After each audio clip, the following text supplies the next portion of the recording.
Et c'est parti pour Enjeu Patrimoine. Enjeu Patrimoine, où nous répondons chaque jour à une grande question liée à la gestion de votre patrimoine.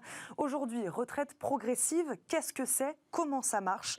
Pour une transition plus en douceur, vous pouvez choisir d'aménager votre fin de carrière grâce à la retraite progressive, un dispositif encore méconnu d'ailleurs. Décryptage donc des conditions et des avantages de la retraite progressive avec nos deux invités. Emmanuel Grimaud nous accompagne aujourd'hui, président de Maximis. Bonjour. Bonjour. Bienvenue dans Smart Patrimoine. Merci beaucoup d'être avec nous. Philippe Bainville nous accompagne également, expert retraite à l'assurance retraite. Bonjour. Bonjour. Bienvenue également sur notre plateau. Philippe Bainville, ma première question sera pour vous. Donc concrètement, on perçoit une partie de sa retraite tout en continuant de travailler. Voilà, j'ai donné une définition assez mince, assez légère, mais en gros, c'est ça. Voilà, le dispositif de la retraite progressive, c'est un principe qui va permettre à partir de 60 ans de pouvoir commencer à percevoir une partie de sa retraite tout en poursuivant une activité à temps partiel. C'est le seul cas où on va être dans une retraite calculée de manière provisoire. Je diminue mon activité où je suis déjà à temps partiel et je commence à percevoir une partie de ma retraite. Et la vraie différence avec le cumul emploi-retraite, pour poser les choses, c'est que les droits qu'on va continuer à obtenir parce qu'on continue à cotiser... On continue d'accumuler ces droits à la retraite. ...seront pris en compte au moment du paiement de la retraite définitive. C'est vraiment ce principe de retraite mis en paiement provisoirement, puis définitive une fois qu'on aura complètement cessé son activité. Je rebondis tout de suite sur ce que vous disiez sur le temps partiel pour qu'on comprenne bien. Donc emploi à temps partiel, combien d'heures exactement ? Alors en fait, ça va dépendre de votre convention collective, ou de ce qui est mis en place dans votre entreprise. L'idée, c'est qu'on va venir compléter le temps que vous allez faire. Si on doit être concret, si vous faites 70% de votre activité, du temps en cours dans votre entreprise, la retraite qui vous sera payée, c'est 30%. Pour toujours arriver à un total de 100. Donc 70% du temps, vous aurez 30% de votre retraite. C'est comme ça qu'on va fonctionner. Et ça va fonctionner pour les gens qui sont déjà à temps partiel, ou les gens qui passeraient à temps partiel pour des raisons personnelles, par exemple. Avec l'autorisation de l'employeur, sûrement, j'imagine. On va rentrer dans le détail. Emmanuel Grimaud, je le disais, dispositif encore plutôt méconnu, on va dire, des Français. Depuis combien de temps existe-t-il, ce dispositif de retraite progressive ? Et donc, pourquoi est-il aussi méconnu aujourd'hui des Français ? Alors, depuis combien de temps, je crois, Pascal me corrigera, ça doit faire une vingtaine d'années, je pense, qu'on a le dispositif de retraite progressive, mais effectivement, qui est complètement sous-utilisé. Nous, on fait régulièrement des sondages auprès de 5, 6, 7 000 personnes de plus de 50 ans, et régulièrement, on a un chiffre qui revient, on a quasiment 40% des répondants qui nous disent qu'ils sont intéressés par la retraite progressive. Alors, ils ne connaissent pas forcément le dispositif technique tel qu'il existe, mais ils veulent ce qu'on appelle un atterrissage en douceur. On a 40% qui veulent une retraite progressive, 30% qui nous répondent à un cumul emploi-retraite. Et autant, effectivement, le cumul emploi-retraite, aujourd'hui, a vraiment pris son envol avec 535 000 personnes en cumul emploi-retraite identifiées. En réalité, il y en a un petit peu plus. Ce qui correspond grosso modo à un tiers des néo-retraités qui sont partis dans les 3 dernières années et qui sont éligibles au cumul emploi-retraite. Autant sur la retraite progressive, il y a cette méconnaissance, pour nous, c'est le diagnostic qu'on en fait, méconnaissance par les entreprises de cette possibilité ouverte qui est effectivement extraordinaire. Parce que plutôt que d'utiliser des schémas lorsqu'une entreprise a des besoins, effectivement, de diminuer ses effectifs, que ce soit de licenciement, soit de plan de départ, cet atterrissage en douceur via la retraite progressive qui peut se faire dès 60 ans, c'est vraiment une solution qui donne le meilleur des deux mondes pour les deux parties, en fait, pour l'entreprise et pour le salarié. Et puis les conditions d'accès, Philippe Bainville, ne semblent pas si compliquées, ou voilà, vous le disiez, il faut avoir plus de 60 ans. 60 ans, voilà. 150 trimestres. Tout confondu. Et puis, vous disiez tout à l'heure l'accord de l'employeur. L'accord de l'employeur, c'est souvent pour passer à temps partiel quand on est à temps complet. Mais pour passer en retraite progressive, si on est à temps partiel, on l'est déjà, ou on passe à temps partiel au moment de la mise en place de la retraite progressive, on n'a pas besoin de l'accord de son employeur. C'est important à rappeler, parce que parfois on a l'impression que l'employeur pourrait s'opposer à la retraite progressive. Lui, il a son mot à dire sur le passage à temps partiel quand on n'y est pas. Mais après, une fois, si on remplit les conditions, on va pouvoir accéder au dispositif. Et pour les personnes qui sont déjà à temps partiel, sans changer votre activité, vous allez avoir un revenu supplémentaire qui va être cette fraction de retraite payée provisoirement.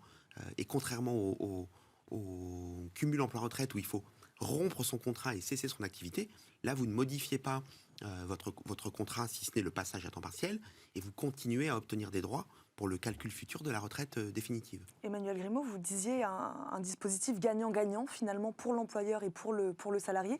Quel est l'intérêt pour l'employeur dans le cas justement où le salarié a besoin de passer d'un temps plein à un temps partiel? Qu'est-ce qu'il y gagne, l'employeur, à ce moment-là? Alors, l'employeur, d'abord, il a une possibilité, là encore, alors ça va vraiment dépendre de la configuration de l'employeur. Et le même employeur, dans certains secteurs, va avoir des métiers qui sont plutôt déclinants et d'autres, au contraire, sur lesquels il va avoir des pénuries de personnel. Donc là encore, ça dépend du secteur, ça dépend de la filière, ça dépend du métier. Ça dépend du métier. Donc ça va être pour cet employeur, justement, une manière de gérer au mieux et au cas par cas, en fait, les fins de carrière, avec une souplesse qui est attendue par tout le monde et sortir de ce schéma brutal qui est le dedans-dehors, en fait. Et comme je vous disais, alors 40 et 30% en réalité, puisqu'il y a du chevauchement, on est à plus de 60% de personnes qui veulent un atterrissage en douceur, y compris chez les populations employées ouvriers, y compris chez les fonctionnaires. C'est vraiment la meilleure solution. On sait tous qu'il faut travailler plus longtemps, ça, je pense qu'il n'y a pas de doute là-dessus, mais entre travailler jusqu'à 64, 65 ans sur la base d'un CDI à temps plein, on sait que c'est compliqué. On sait que c'est compliqué d'abord parce qu'en France, les entreprises ne le font pas forcément. Ces schémas alternatifs d'atterrissage en douceur sont vraiment une solution qui permettent de faire les choses dans le meilleur esprit. Et d'autre façon, pour l'entreprise, que ce soit pour les salariés qui partent ou les salariés qui restent, les solutions un petit peu brutales ne sont jamais les meilleures. C'est intéressant ce que vient de dire Emmanuel Griveaux. Philippe Bainville, on a eu quelques exemples là. On a parlé des fonctionnaires notamment. Sur le papier, tout le monde peut être concerné par ce dispositif. Je crois qu'il s'est ouvert à d'autres profils en début d'année. Voilà, d'autres profils. Alors, on n'a pas parlé non plus des indépendants. Voilà, dites-nous en fait. Pas les fonctionnaires en l'occurrence, mais les salariés du privé, les travailleurs indépendants. Travailleurs indépendants donc peuvent être concernés également par ce dispositif de la retraite progressive. Depuis peu, les personnes qui ont plusieurs emplois à temps partiel, donc on peut cumuler du temps partiel, alors ça va être un peu technique, mais c'est possible alors qu'à une époque il fallait un seul emploi à temps partiel. C'est ouvert depuis quelque temps aussi aux assistantes maternelles qui n'étaient pas dans le dispositif, et très prochainement le dispositif sera ouvert aux salariés qui seront au forfait jour. Voilà ce que je peux vous dire, c'est que les échanges ont lieu entre la direction de la sécurité sociale et le Conseil d'État, et que le décret, qui est très attendu, devrait paraître dans les prochaines semaines. Est-ce qu'il y a des gens pour qui ce ne serait pas du tout un avantage en l'occurrence donc il y a aussi un sujet de bonus-malus dans certains cas. Voilà. Philippe Bainville, est-ce que comment l'optimiser véritablement ce dispositif de retraite progressive? Voilà. Et est-ce que dans certains cas, ça peut être compliqué justement de l'optimiser? Alors je vous disais qu'il est peu connu, et c'est vrai que sur nos 15 millions de retraités, on a actuellement à peu près 22 000 personnes, presque 23 000 qui sont en retraite progressive. Donc en effet, il y a un vrai besoin d'information, et on a souvent parlé d'une retraite à la carte. Est-ce qu'il vaut mieux faire de la retraite progressive, du cumul emploi-retraite? Est-ce que je suis intéressé par la surcote? Vous voyez, ça fait beaucoup de dispositifs.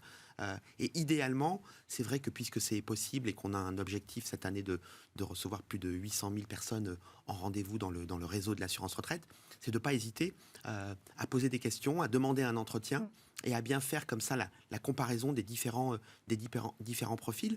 La retraite progressive, ça peut être très pratique pour quelqu'un qui va vouloir se dégager du temps, l'aménagement de fin carrière pour un peu partir en douceur, soit parce qu'il va y avoir des parents ascendants dont on va s'occuper, soit parce que l'employeur souhaite un passage de relais avec la personne qui va vous remplacer. Donc c'est vraiment comme ça une approche vraiment à cogiter en amont, avec le fait qu'en effet, comme on continue à obtenir des droits, ça peut permettre pour les personnes qui ne peuvent pas partir à 60 ans au titre des carrières longues, mais qui souhaitent partir à 62 ans, de faire un peu comme ça la jonction entre 60 et 62.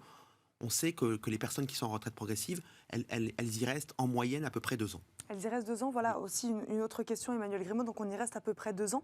Vous, voilà, une question. Est-ce que vous traitez beaucoup de demandes vis-à-vis de ce dispositif?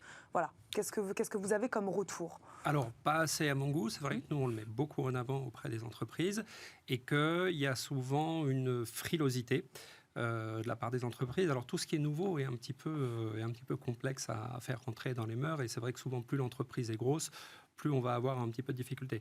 Un autre point à noter, c'est qu'il y a la possibilité de faire une cotisation sur une base temps plein. Autrement dit, même une personne qui passerait à 50% va pouvoir avoir une retraite le moment venu, 2 ans plus tard en moyenne, ou 3 ans, ou 4 ans, il sera l'équivalent de si elle était restée à plein temps. Donc il n'y a pas de perte de retraite. Donc effectivement, aujourd'hui, c'est quelque chose, et je pense que le fait que ce soit accessible désormais également au forfait jour est une très bonne solution pour permettre aux entreprises de creuser encore plus ce sujet. Bon, ça deviendra d'autant plus une évidence si demain on devait passer sur une retraite à 64 ou 65 ans, évidemment. Dans les faits, oui, voilà, du coup, j'allais vous lancer un peu plus tard sur cette question-là. Voilà, président Emmanuel Macron, candidat également, Emmanuel Macron, qui propose le départ à la retraite décalé à 65 ans. Est-ce que, voilà, typiquement, une mesure comme ça pourrait avoir un impact sur ce dispositif-là ? Je pense que ça donnera effectivement un envol phénoménal à la retraite progressive. Comme on disait, il y a une forte volonté. Les gens ne seront pas forcément opposés à travailler plus longtemps, mais là encore, il y a éventuellement travailler différemment, il y a éventuellement travailler un peu moins, travailler en souplesse. Donc effectivement, si on doit passer et assez rapidement sur 64 ou 65 ans, c'est évident que la retraite progressive deviendra un outil de gestion très très répandu. Oui, c'est ça, Philippe Bainville. Plus on va repousser l'âge de départ à la retraite, plus finalement ce type de dispositif va peut-être séduire les Français. En tout cas, ce qu'on constate, c'est que les personnes qui sont en retraite progressive, elles ont l'air très heureuses d'être dans ce dispositif-là. Alors c'est vrai que celles qui étaient déjà à temps partiel, ça ne change pas leur vie, mais ça augmente leurs revenus. Et celles qui font ce passage progressif vers la retraite et qui diminue, c'est-à-dire que la première année, on peut être à 70%, et puis la deuxième année, on pourrait être à 50%. Vraiment, c'est plutôt une bonne surprise que je vous disais qu'elles le fassent pendant 2 ans, parce qu'on pourrait penser que ça va juste être une année, et puis certaines prolongent et se rendent compte que finalement, elles sont même allées au-delà de l'âge légal, et donc elles ont même ouvert des droits à la surcote. Et c'est plutôt une bonne surprise au moment où finalement elles demandent leur retraite, puisqu'en effet, les droits ayant continué à être acquis, le calcul de la retraite définitive sera plutôt meilleur que si elles étaient parties tout de suite. Et puis ça n'empêche pas qu'après...